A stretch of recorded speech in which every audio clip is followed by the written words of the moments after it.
stone hanging speak. That is what is recorded in the history. The whole year the Kawaka just make one bearded, smelly white man. The whole year. I mean, Speak didn't have a shower. He was coming all the way from the coast. The only thing we knew yesterday, the whole Kabaka of Uganda, was that he met this one lonely, lost wife. How is that possible?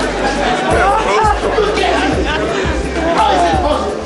Then they teach us in primary school. Stanley passed Karagwe, he met Manika, he went to Mbarara, he's a slave. He was like 15.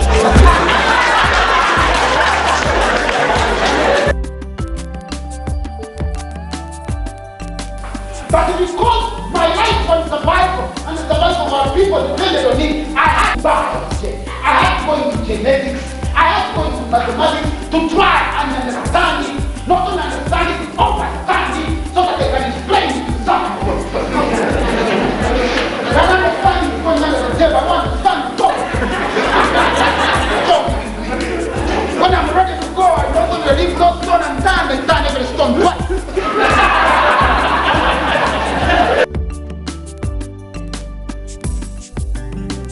Your ancestors in the world that you created were able, with very little knowledge, they didn't know the European, they didn't study the living nature. Shakespeare did not know about Ra. Yeah, Sandra did not go to school to learn philosophy, to learn military strategy, to learn whatever.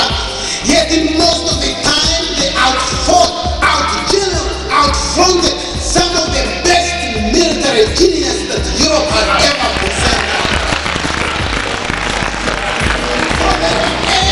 Do that at the time. If they were able to do that at the time, what about you? Who's got a phone? Who's got a fax? You don't only have a phone, you have a fax and a mobile phone. Every 5 seconds, a child is dying of malaria in Africa. Now, to get the dose of life-saving anti-malaria is about $5. But there is no government to give anti-malaria. When somebody gets malaria, if they have no money, they get ill and die. So, the question that I was asking, and many people were asking, was, if you really want to help children, why begin with a disease that they don't have? Why not go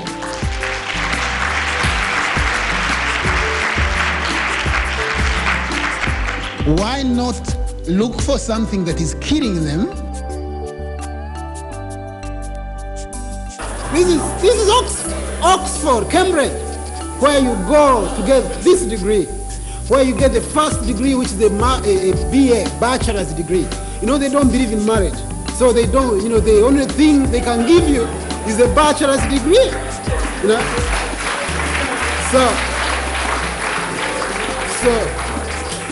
Because you can stumble on a conference like this and get shocked when a few ideas are thrown in your head. I don't believe what Nana Sekmet said. I don't believe that kind of stuff. It's okay. You know, they teach you how to critique, not to believe anything. You know, when they say, they say, what do you think about black people building their own institutions? You say, well, it has its own advantages and disadvantages. Only.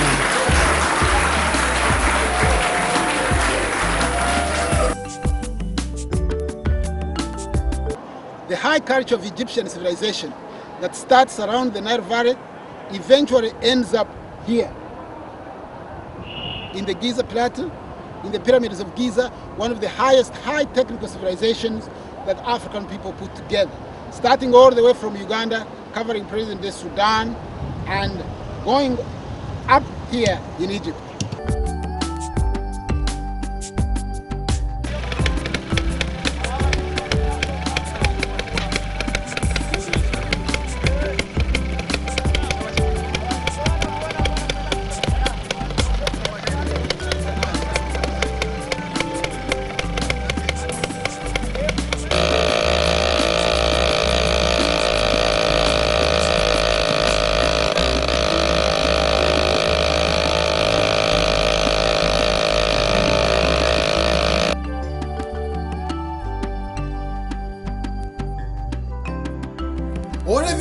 established that more than 7 million years ago, a black woman stretched forth her hands under God and gave us the first human being. In the beginning was a black woman. This black woman lived at the foothills of the mountains of the moon. This black woman lived in the Iraqustan region known in ancient time as the land of the gods. This black woman lived at the source of the Nile. This black woman lived between the two domes of the Great Rift Valley. This black woman's genes run through the genes of every human being. This black woman's DNA is the string that connects every person that walks on earth. That is why we say that let him that is worthy be worthy still, and let him that is righteous be righteous still. So behold, I come quickly. My reward is with me to give unto every man and woman for and according to his reward should be. For in the beginning was a black woman. This woman gave rise to a human. Never was a time when a black woman was not. Never will be time when black people will cease to be. Because we are eternal, my brothers and sisters.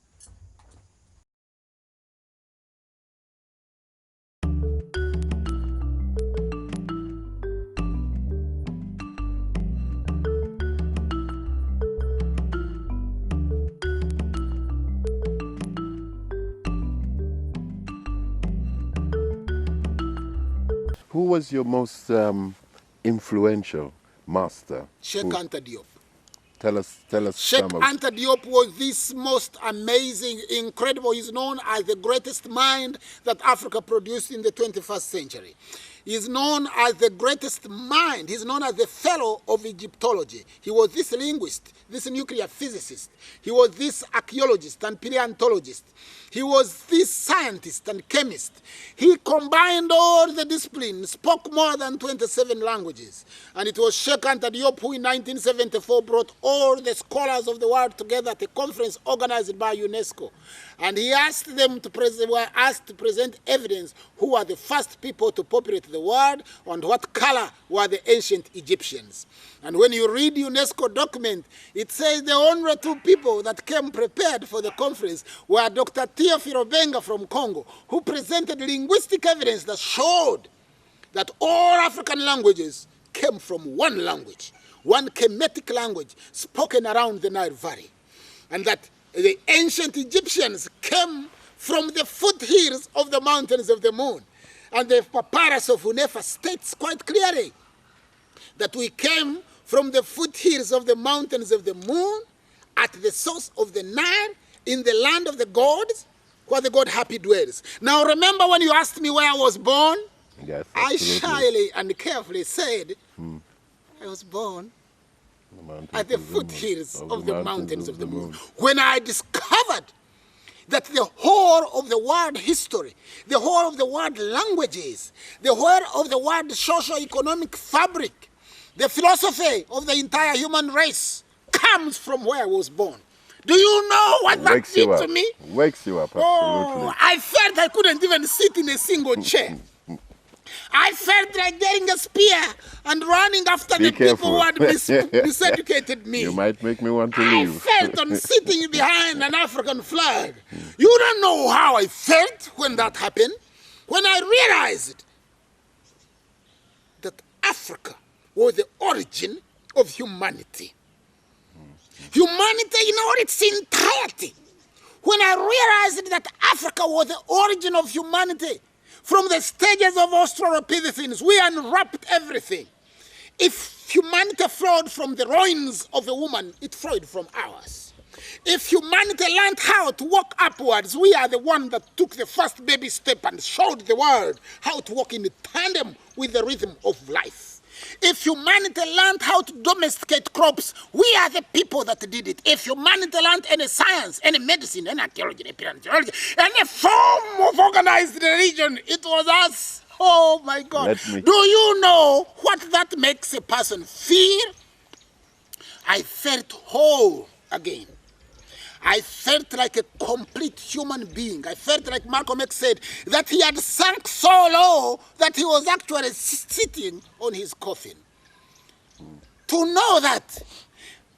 Then when I learned about melanin from Francis Cress Welsing, melanin and the key to the colors that unlocks the inferiority complex that has been carefully put in every brain cells, trillions of them that exist in a black person. But I knew that black was a curse, that black was dangerous, that black was bad, that black did not represent invention, that black did not represent technology, that black, because I was black.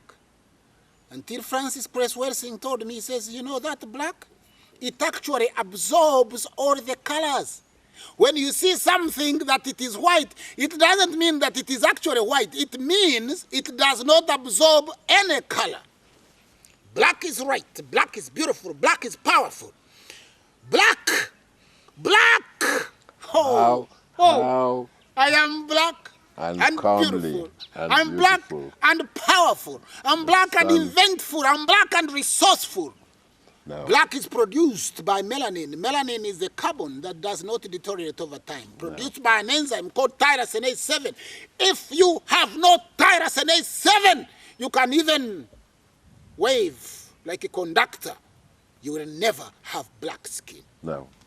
Black Beautiful. is beautiful. Wonderful. Is powerful. To know this. Black And to have such is knowledge of magnificent. oneself. Yes. Now what do we do with it? How do we harness it? How do we turn it around and lift the black race from the quagmire of poverty, deprivation that it is now in, if we are the forefathers of everything that is today? How do we use it now? Well, I know how it impacted on me. First of all, I learned it gave me confidence. And with confidence, I felt my energy going up and up and up and up. You know, I reached a level where I could carry 50 times my weight because of that knowledge of my blackness and the knowledge of my history. I reached a level where I could feel my brain expanding. Before I could read a book and not see myself in it. Before I could read science and it didn't mean anything to me. I remember when I was in that seminary that I told you, and we were learning about subphyrum branchiata, and it never, you could not ask me what is a virus, and I tell you, you could not tell me about antigens and pathogens. I didn't know biology. So once I got the knowledge, it lifted me. It took me to the sky. I felt I could achieve anything. I could do anything. And I felt cheated and also angry because if I had got this knowledge earlier, I would have done more. So the number one thing I wanted to do was have economic independence. And I started setting up businesses in Africa. I decided, one, that I would have nothing to do with European economic system. I will not tap into, I will not sell their products. I will not even partake their products. If there is an African alternative, that's what I'd go for. I gave up European clothes. I gave up European shoes. I gave up European crown. I gave up European watches. Anything that was European that I could strip myself of, I stripped myself of it. What about the mobile? That is, at that time there were no mobile phones. Just like Gandhi. Gandhi asked the Indians to remove their clothes and burn them and go to the spinning wheel and make Indian clothes. That's why the flag of India has got a loom inside it. So that's the one thing. Then I started a business in England, in Manchester, importing African products.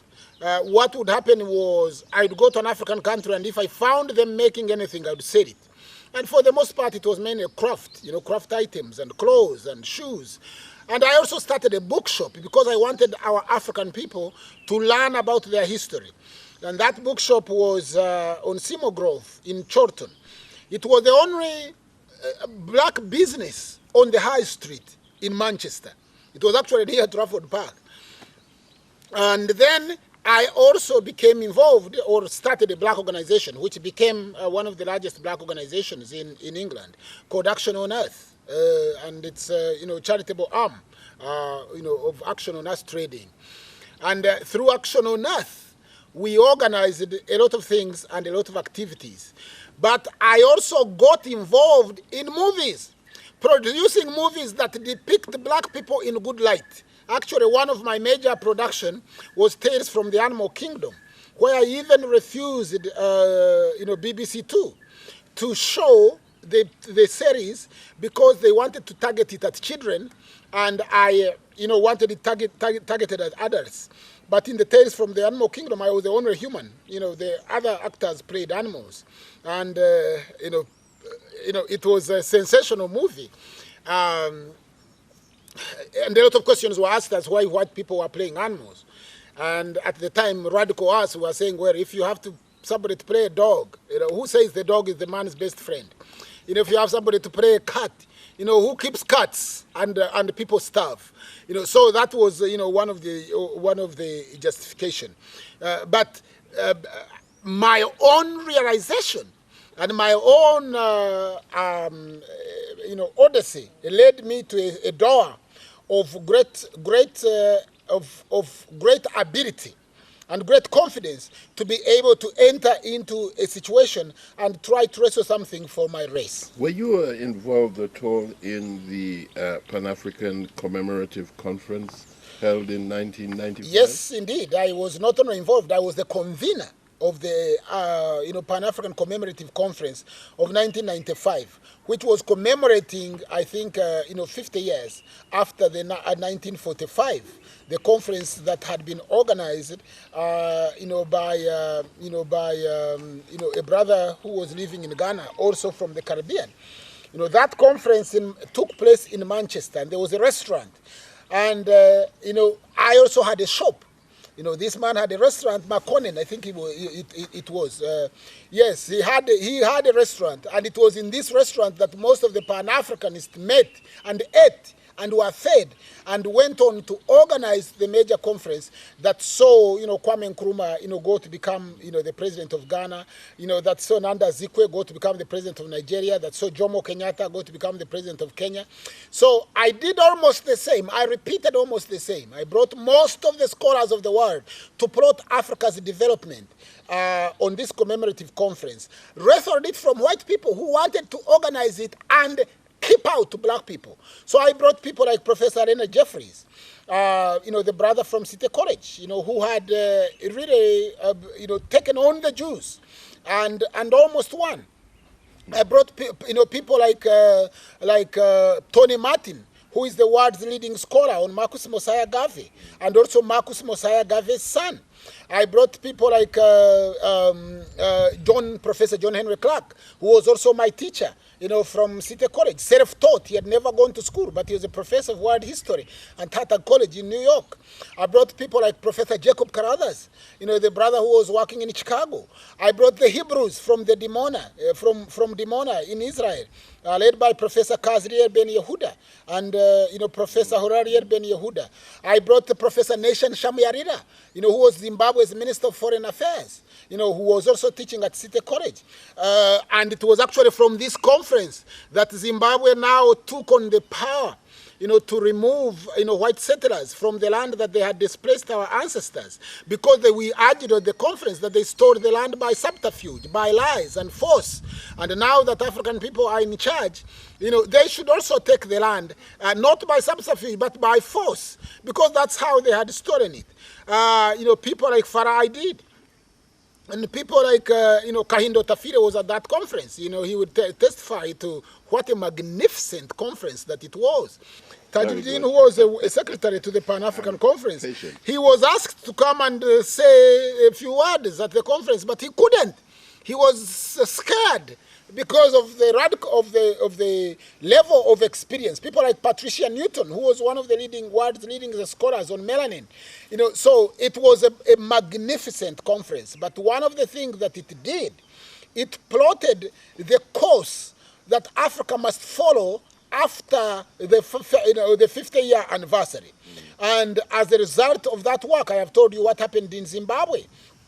As a result of that work, I left England to come to Africa and begin, to organize, Pan Africanism, on the African continent, and set up, the Great Africa Radio, which brought tremendous achievement, in the Western region. What was the programs? What kind of programs did you have on Great Africa Radio, and what was its coverage? Was it Great Africa Radio broadcast to central, western, northern Tanzania, Rwanda, and parts of Congo. It is a very well-known station and one of the most revolutionary, work. Up to now, we changed that region forever. In terms of what people eat, in terms of the clothes that people wear, of the food that people eat, of mineral water. It became mineral water because of our work. Obshera became Obshera because of our work. People started growing millet. People started organizing, their own.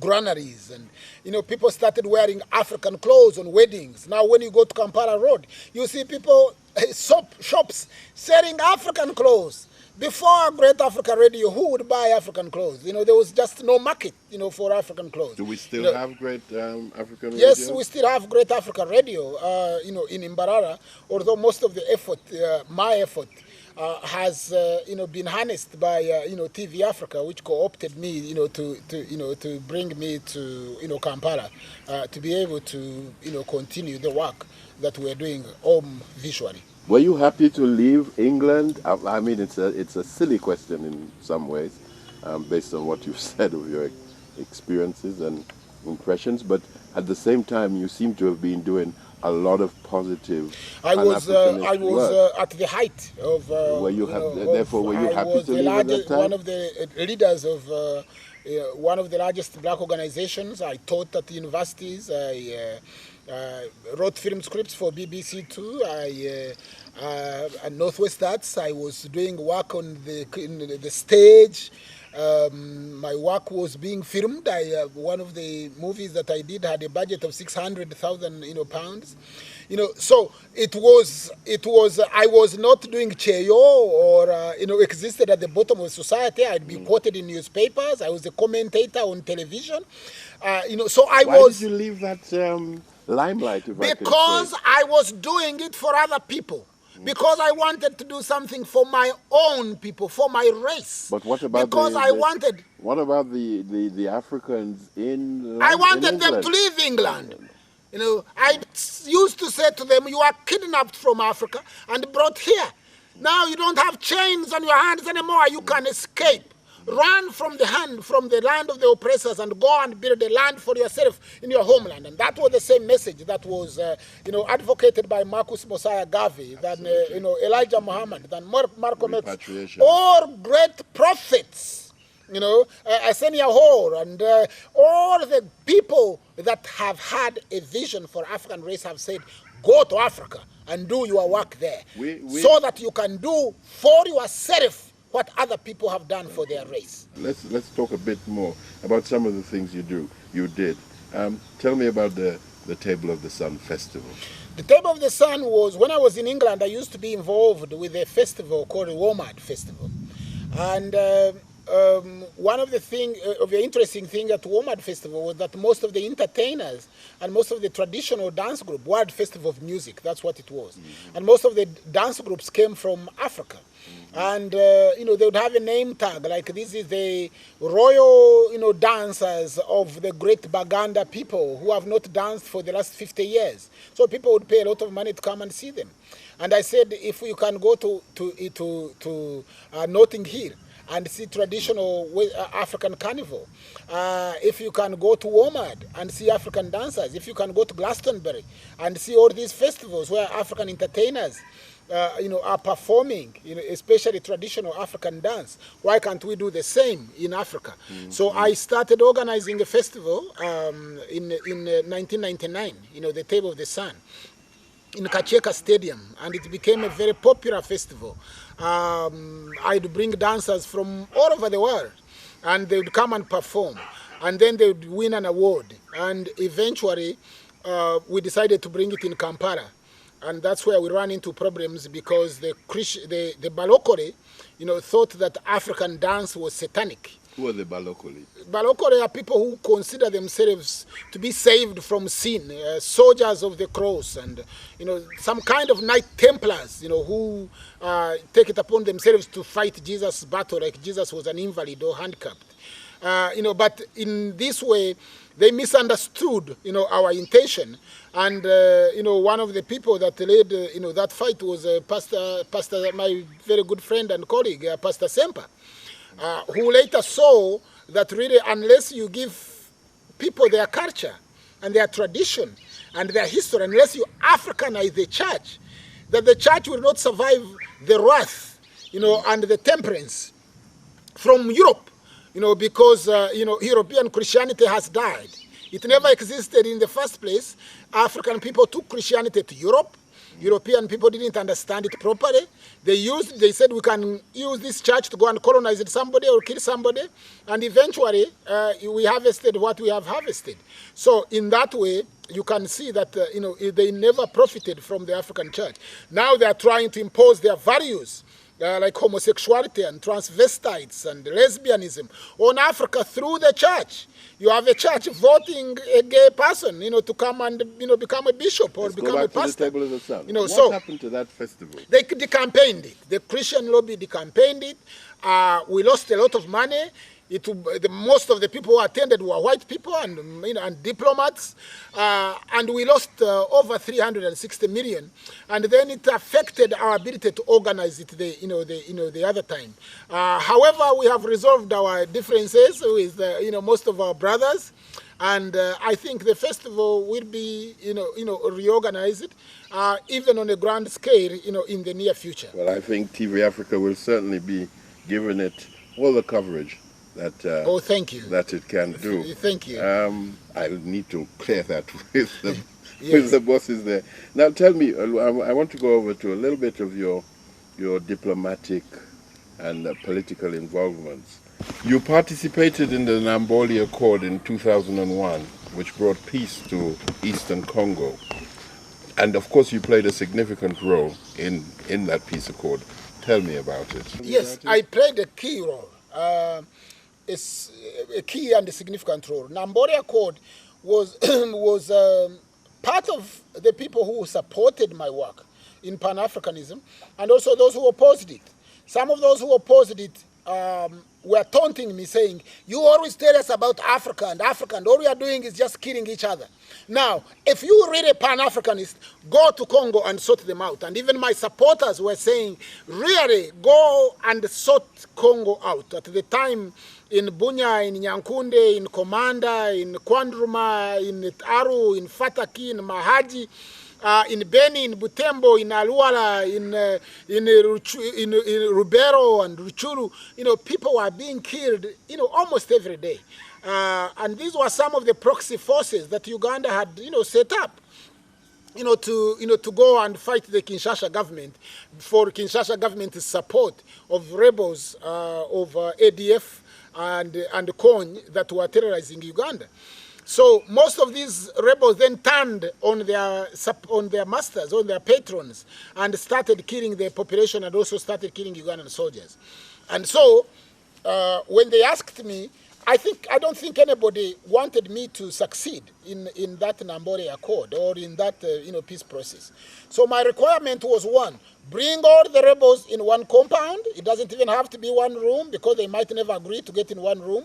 Bring all of them in one compound. Bring them with their escorts and their their guards, and leave them with me, and I will sort them out. So the government kindly obliged. It encouraged all these rebels to show up in Nambole. Most of them came with the guards, a platoon of about 30 people. They were all high and mighty. They thought Nambole was a 5-star hotel.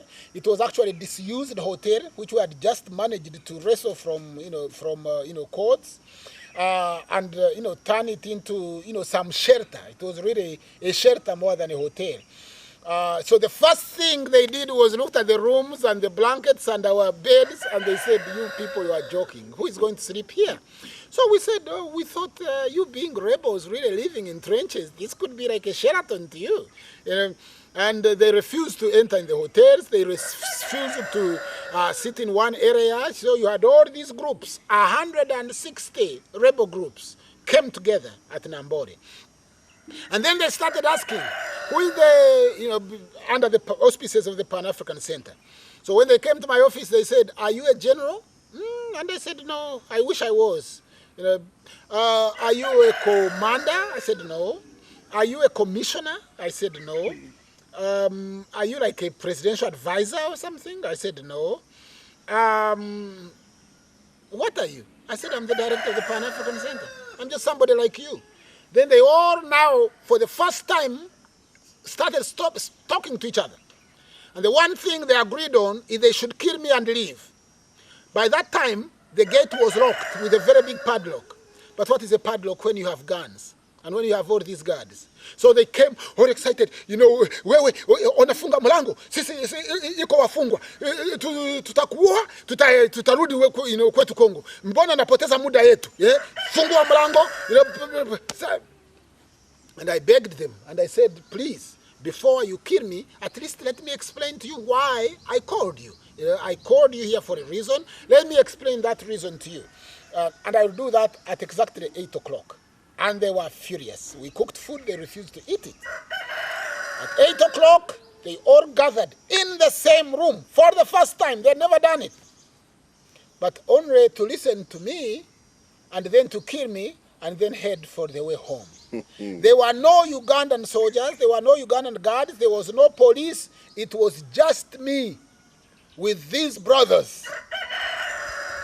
And my detractors were monitoring what was going on and saying, now, we shall have enough of Pan Africanism. No more Kihura Nkuba shouting on radio, or giving us a hard time in offices, on telephone calls, or writing in newspapers. He's going to be finished by Congolese. He thinks black people are wonderful and beautiful and glorious and mighty. And now he's going to see the real black people who shoot at each other with guns that have bullets, that kill. They don't. So I stood up and I said to them, how many of you can get a proposal to grow 50 acres of rice and get it funded by the same people who give you guns? They looked at me and said, this man is Mwenda Wazimu. Mwenda Wazimu means one who is so mad that he's seeking the living in a graveyard. They then started again talking with each other. Remember, now they are talking. They are talking. They couldn't talk. Which they were not doing before. They were in one room, so there was some kind of achievement. Even if I had died at that stage, it would be some achievement that they were in one room and they had started talking to each other.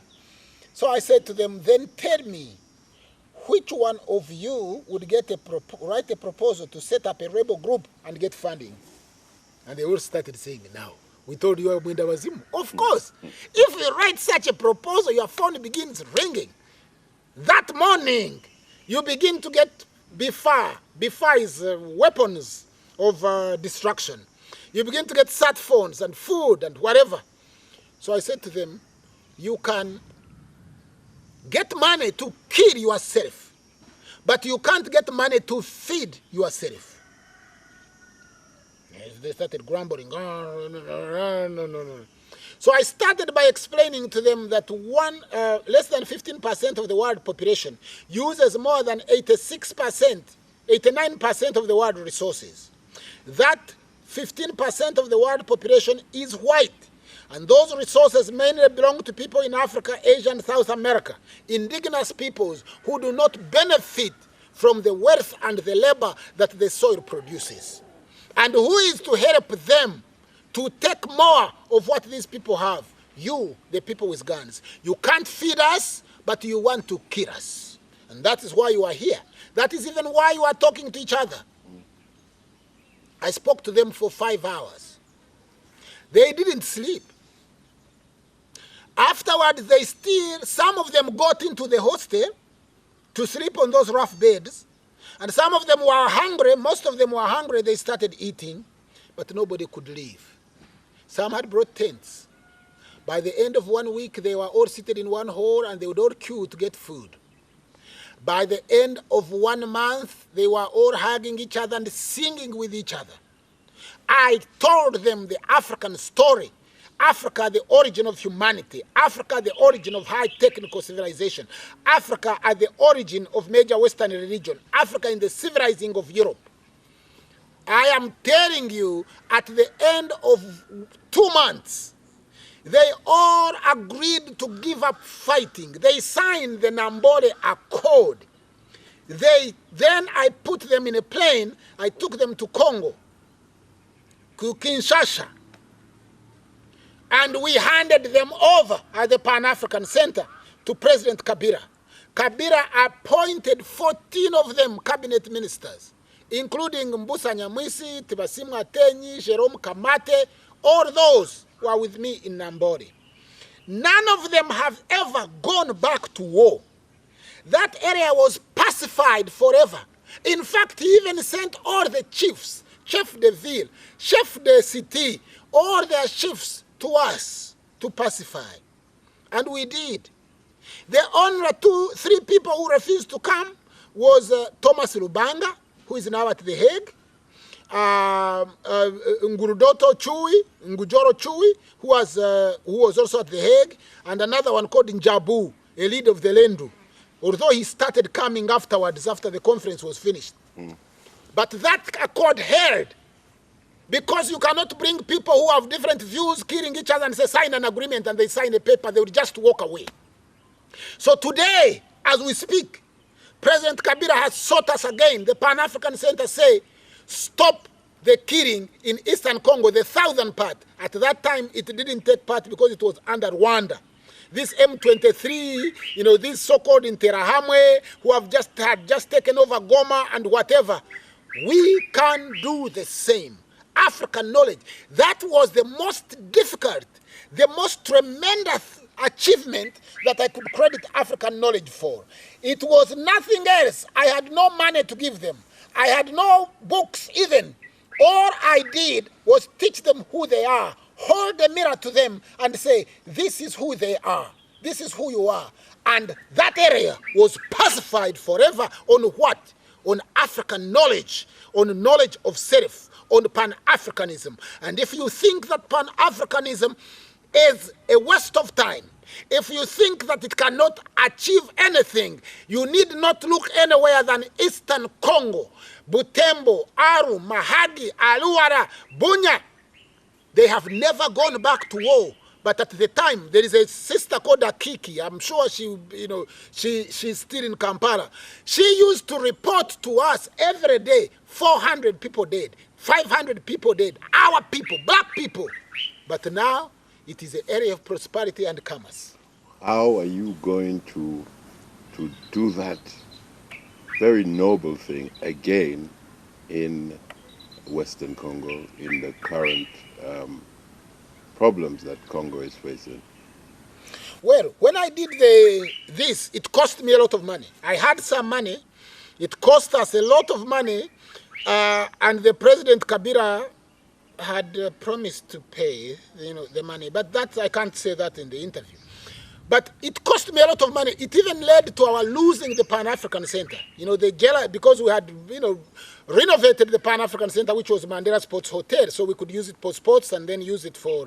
And the minister called Bakabulindi went and deceived the president that he had got 3 billion to renovate the hotel, and all he wanted was one of his people to go into that hotel so that he can begin, swindling money. So although the president, who had been very impressed by the work that we did, said this must remain a Pan-African Center for pacifying the whole region, but we were kicked out.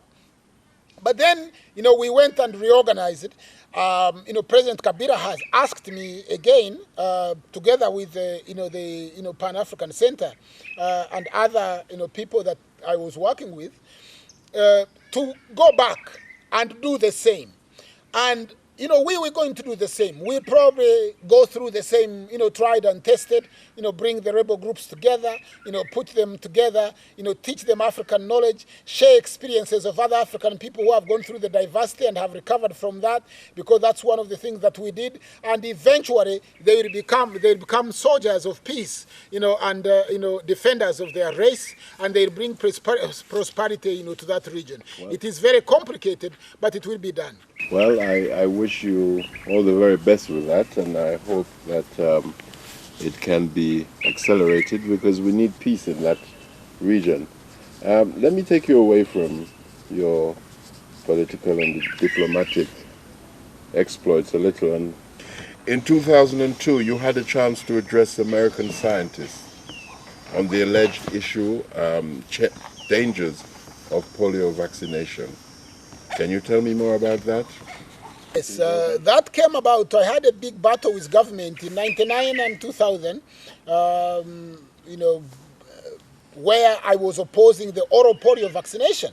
And the oral polio vaccination was the polio vaccines that were used in this country had been banned in America because they were the sole cause of polio.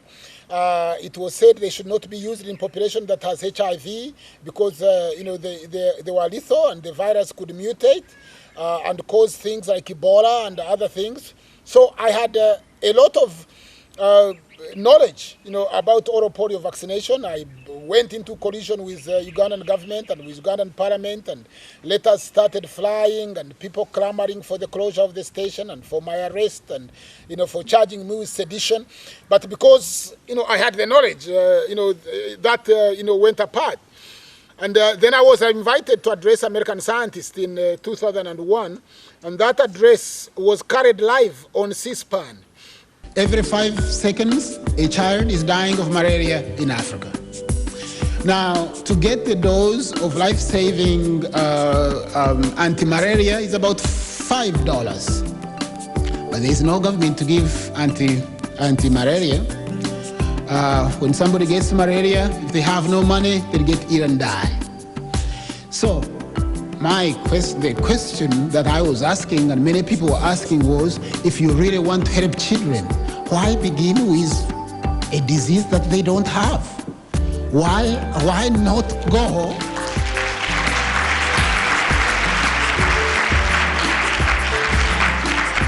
Why not look for something that is killing them?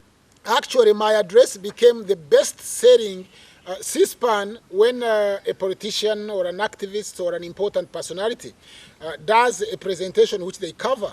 They later on sell the tapes.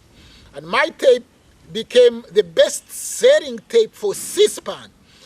Since they started doing that practice, it also became the most quoted speech on internet. It has over 500,000 references, in medical journals, and groups like the New Zealand Royal Geographic Society, something, even wrote a book, followed Kihura Nkuba and started writing a book.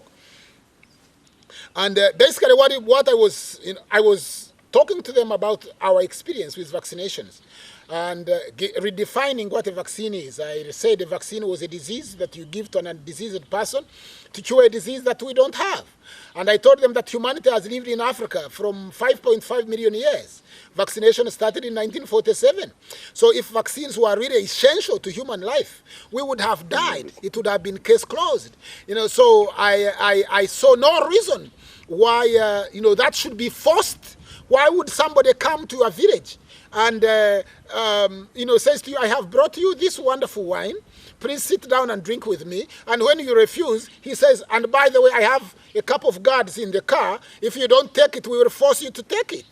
That tells you that there is something wrong with it. If something is good, people go out to get malaria, to buy malaria drugs. People go out to buy, cholera drugs. And that was even my argument. My argument was, we are dying of malaria.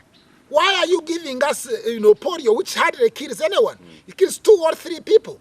But And the government listened. Now they give malaria, tablets and whatever. But that was as a result of the campaign. So yes, I addressed American scientists. I won a human rights award. I am considered one of the leading experts on, oral polio, vaccines. And I still maintain the position, that if you have a very good diet, if you breastfeed your children, if you give them, porridge, made out of millet, stay away from milk and stay away from sugar. If you go for a chogero, which is, herbs that they bathe, children in, you need not go, for them vaccinations because, African people have developed immunity that is enough to fight off any pathogen. That is why we are surviving Ebola, and that's why we are, surviving anthrax, and that's why we are surviving Marburg, because of the immunity built up over, millions of years.